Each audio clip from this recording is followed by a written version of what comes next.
Saudi अरब एक ऐसा देश है जिसके लिए भारत दूसरा सबसे बड़ा व्यापारिक भागीदार है।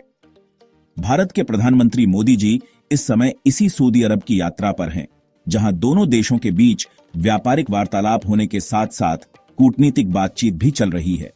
और तो और सऊदी अरब में भारत के प्रधानमंत्री मोदी जी की यह कोई छोटी मोटी यात्रा नहीं है, बल्कि यहां पर प्रधानमंत्री मोदी जी का ऐसे स्वागत किया गया जैसे कि भारत सऊदी अरब के लिए बड़ा भाई हो। लेकिन मेन मुद्दे की बात यह है कि फिलहाल में भारत और सऊदी अरब के बीच जो डील हो रही है और जो बातचीत हो रही है वह तो अलग की बात हो गई, लेकिन भारत के द्वारा सऊदी अरब की यात्रा की जाती उससे पहले ही सऊदी अरब ने भारत पर 100 अरब डॉलर लुटाने का फैसला लिया था। और यह 100 अरब डॉलर सऊदी अरब की तरफ से भारत के अलग अलग सेक्टर में इन्वेस्टमेंट किए जाएंगे, और खासकर एनर्जी सेक्टर में।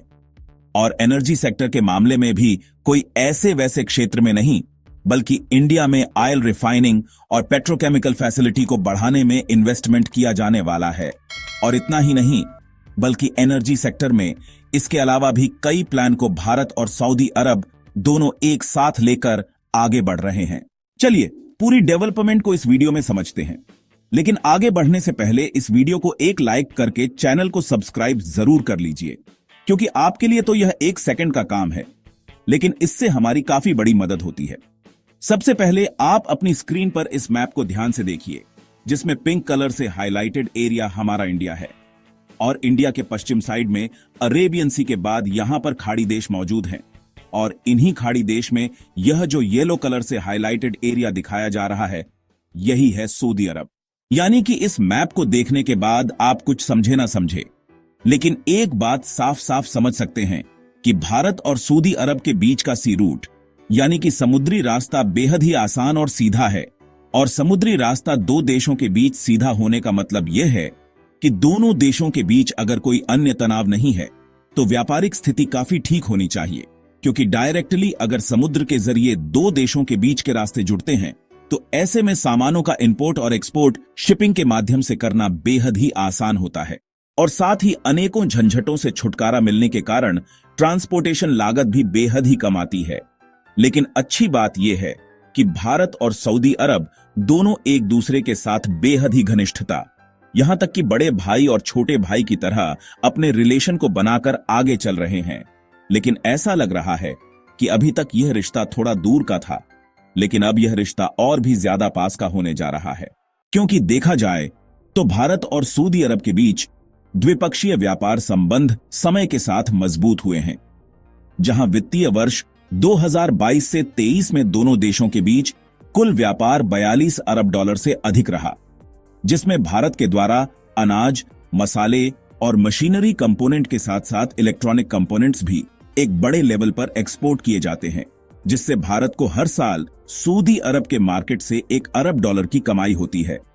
जबकि सऊदी अरब इससे कहीं ज्यादा भारत के मार्केट से कमाई करता है। और हर साल भारत की मार्केट से सऊदी अरब करीब करीब 31 अरब डॉलर की कमाई करता है, क्योंकि भारत सऊदी अरब से ज्यादातर पेट्रोल केमिकल प्रोडक्ट्स मांगता है। और आप जानकर हैरान हो जाएंगे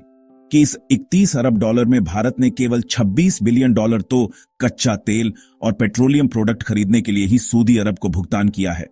अब आप पूछेंगे कि भारत का सऊदी अरब के साथ तो लगभग 19 बिलियन डॉलर का व्यापार घाटा हो रहा है,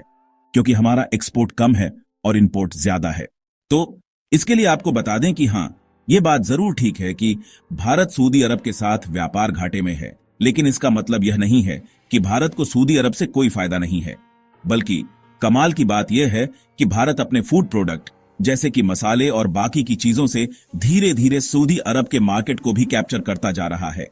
जिससे इस बात में दो राय नहीं है कि आने वाले समय में फूड प्रोडक्ट, मशीनरी कंपोनेंट्स और इलेक्ट्रॉनिक कंपोनेंट्स के मामले में सऊदी अरब इतना ज्यादा भारत पर डिपेंडेंट हो जाएगा। यही सऊदी अरब भारत को मोटा मुनाफा पहुंचाएगा, और भारत सऊदी अरब के साथ ऐसी चाल ही चल रहा है कि सऊदी अरब चाहकर भी इन सब मामलों में किसी दूसरे देश की ओर नहीं देखेगा। इसे ऐसे समझिए जैसे कि तुम किसी व्यक्ति के साथ घनिष्ठ मित्रता बना लेते हो और आपके पास सीमेंट बेचने की दुकान है,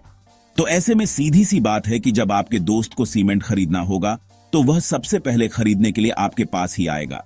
और ऐसे मामलों में अगर आप 2 पैसे महंगे भी अपने सीमेंट को उनके हाथों बेचेंगे तो वह ना चाहते हुए भी आपकी दुकान से ही खरीदेगा, क्योंकि उसे मालूम है कि अगर वह आपकी दुकान से नहीं खरीदेगा तो उसके पास आपके सामने मुंह दिखाने के लिए कोई भी ऑप्शन नहीं रहेगा।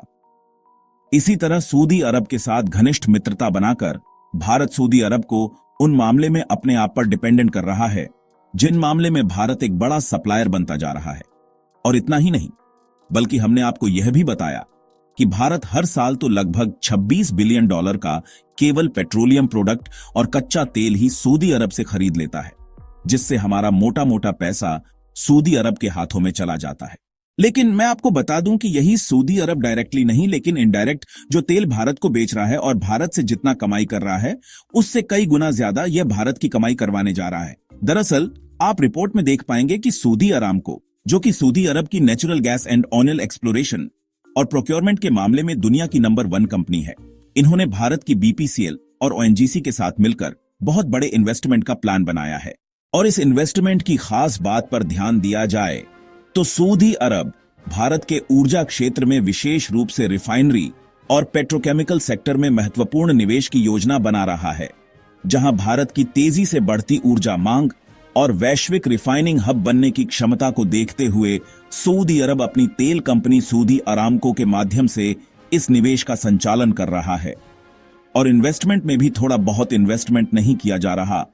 बल्कि $100 बिलियन तक का इन्वेस्टमेंट प्लान सऊदी अरब की तरफ से बनाया गया है। सऊदी अरब इतना ज्यादा भारत में इन्वेस्टमेंट इसलिए कर रहा है क्योंकि हमने आपको पहले ही बताया कि भारत के साथ जुड़कर उन्हें व्यापार करना आसान है। इसलिए सऊदी अरब चाहता है कि भारत अपने लिए तो कच्चा तेल रिफाइन करके इस्तेमाल करें ही, साथ ही इसके अलावा भारत दुनिया भर के देशों में अपना एक्सपोर्ट भी ज्यादा बढ़ाए, ताकि इससे सऊदी अरब का भी फायदा हो, क्योंकि इससे सऊदी अरब के द्वारा भारत में कच्चे तेल का एक्सपोर्ट बढ़ जाएगा। लेकिन यहां पर जितना ज्यादा फायदा सऊदी अरब नहीं उठाएगा उससे ज्यादा फायदा भारत का होगा, क्योंकि कच्चे तेल को जब रिफाइन किया जाता है तो डीजल, पेट्रोल और बाकी के जो फ्यूल उससे प्राप्त होते हैं उनकी कीमत पेट्रोलियम की अपेक्षाकृत काफी ज्यादा होती है। और भारत में रिफाइनिंग इंफ्रास्ट्रक्चर को सऊदी अरब बढ़ा देगा तो इससे सऊदी अरब का तो फायदा होगा ही, साथ ही भारत रिफाइनिंग हब बनकर एक मोटे लेवल पर कमाई करेगा और दुनिया भर के सभी देशों में डीजल और पेट्रोल की सप्लाई बढ़ा पाएगा। बाकी आप लोग सऊदी अरब और भारत के भाईचारे वाले रिश्ते पर क्या कहना चाहेंगे? अपनी राय कमेंट में जरूर बताएं और इस वीडियो को लाइक करके अपने मित्रों तक शेयर जरूर करें ताकि उन्हें भी जानकारी मिल सके। इसी तरह और भी नॉलेजेबल वीडियो देखने के लिए चैनल को सब्सक्राइब करके बेल आइकन को ऑल पर जरूर सेलेक्ट करें।